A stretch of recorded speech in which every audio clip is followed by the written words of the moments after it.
Okay. This is the third site that we're stopping at, and the last site we've depicted the Oneota people. Oneota people were people that stayed in this area sometimes year-round, and other than the woodland Indians, they had also farming resources. There have been corn and squash seeds found here. When the digs were done here, the layers of soil were also collected samples, and then they did pollen tests and seed tests to find out what things were growing here at different times. In the site we were just at, the late woodlands, my wife and I helped do part of that dig, and we were lucky in our pit to find something that is in the nature center now that looks like a very overdone hamburger almost. It's very black. Somebody really burned the corn cakes, and it took investigations in our state historical area to find out exactly what we had found. But there was a pit oven with some beach stones that were reddened, and the archaeologist said that's a sign that maybe it was fire-heated rock. So we were pretty lucky to find that. And in this area, the evidence of plants and crops grown have led us to believe that they maybe made more permanent structures like this. We did find evidence of post holes, and when you dig something archaeologically, as you're going down, it will look like a round circle because the post usually decomposes and changes the color of the soil. So you can find the actual shape of structures if they had poles put in the ground.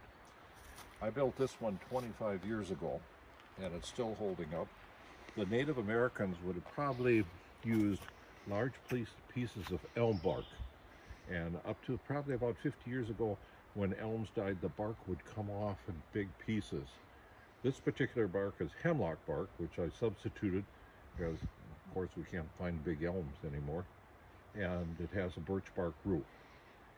Some of these buildings were much bigger than this, but the Oneotas usually had single family dwelling homes, and they would probably have a porch of some sort or extra roof area to help store things in. But it's kind of a neat structure, and this structure has been on many different photographs for the Department of Transportation. I noticed when they did a display out in front of the Brussels Nemours Belgian Museum, there's a picture of this structure there because it's depicting how the Native Americans might have lived in Door County.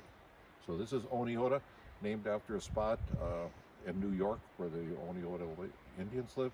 Quite often you'll see different names like Hines Creek pottery or Mud Bay people.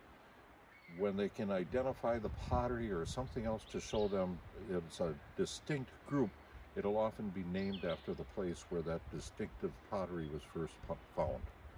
And pottery really is a good cataloging technique. The Oneota people again changed the grit they used to keep their pots from cracking.